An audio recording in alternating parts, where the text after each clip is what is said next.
Hi everyone, I'm Ryan. Welcome back to my garage. It's been a few weeks since I've been online for very good reasons. Had some friends come visit last weekend, which was lovely to see them, but just meant I didn't get any time in the garage. And there's been a few nice days of weather recently, so my wife commandeered me to work in the garage and lop some trees. So that certainly took a lot of my time. But I've got a cup of tea, got some time, and I'm back on the bike. Now, I said in the last upload I was going to write a to-do list of stuff just to try and put some order into what I'm doing and work it out in a sensible fashion. It's occurred to me whilst I'm writing this list, before I begin anything else, I need to just finish some stuff off. And the welding of this back frame is not finished. It's strong, it's secure, but I haven't really concentrated on the inside of the welds, the inside in here.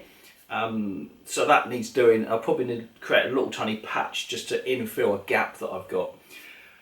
So let me do that now, concentrate on this. So many projects I know of and I watch online don't ever get finished. I'm determined this won't be one of them. I am unsure how to conclude the back of the bike and the mudguard and what I want to do there. I did buy a mudguard, rear mudguard.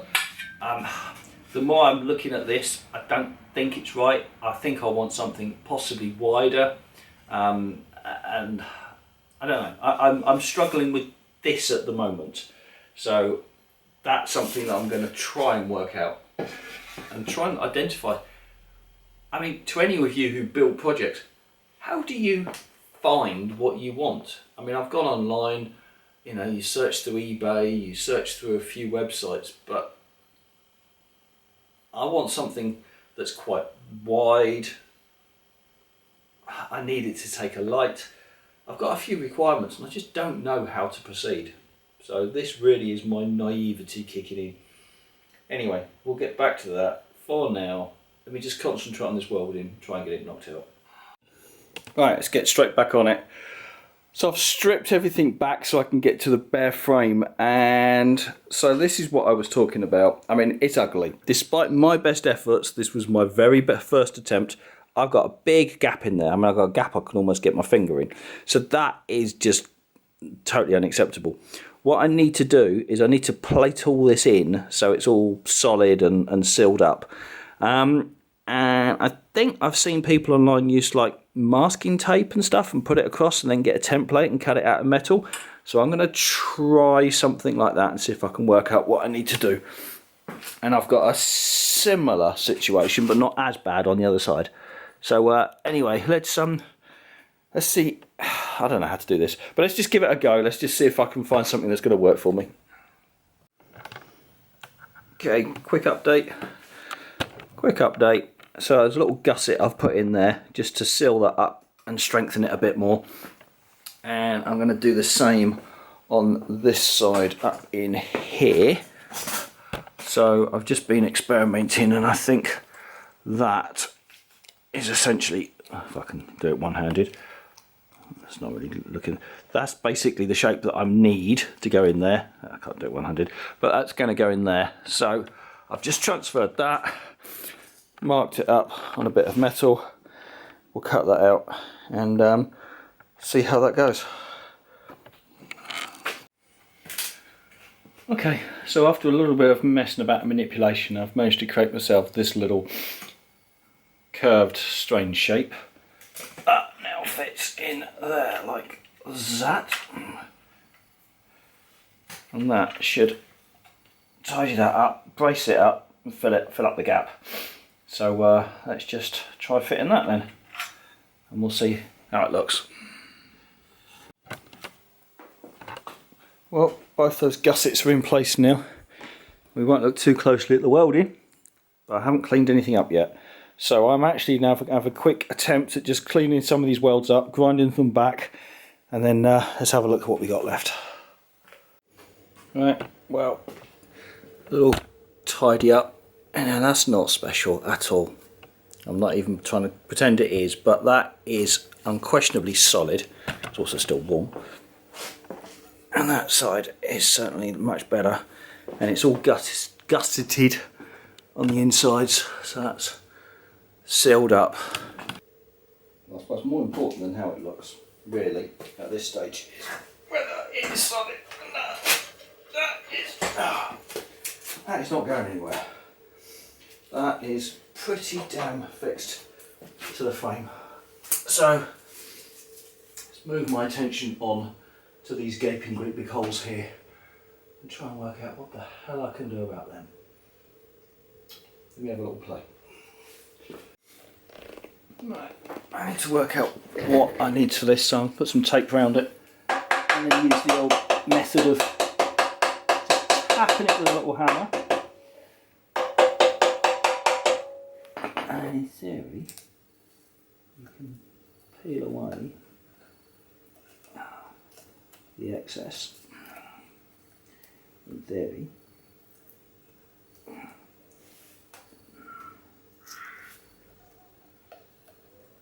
Come on, cut through.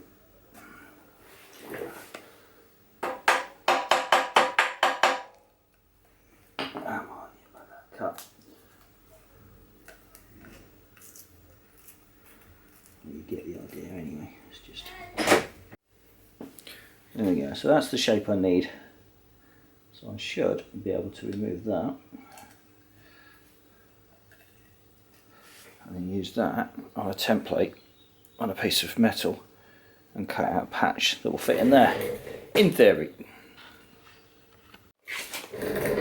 Okay, so I had these, so I just cut a bit out, use the template, and with a bit of luck, that should, one way or another, sort of fit.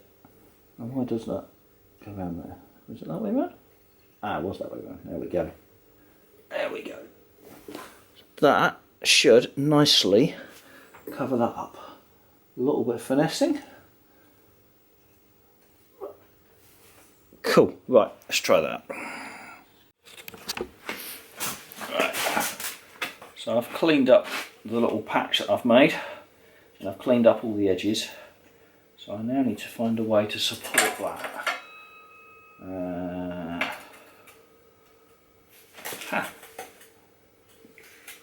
Let's see if I can get that tacked into place. Seal up that end. Right.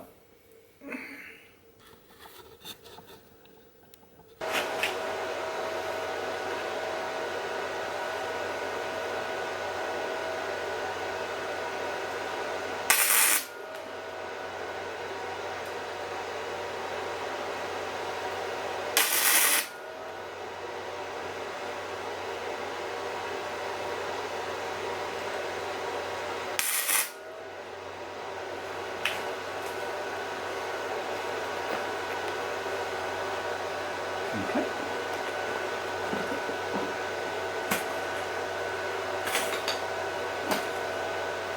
Let's carry on. Okay, well look, again, nothing pretty, but that's all sealed up. So that can all be cleaned up now. And that's not going to fall off, that's for sure. So it's, you know, I think it's beginning to come together. Now I need to do the same thing on this side. So let's start again, make another patch.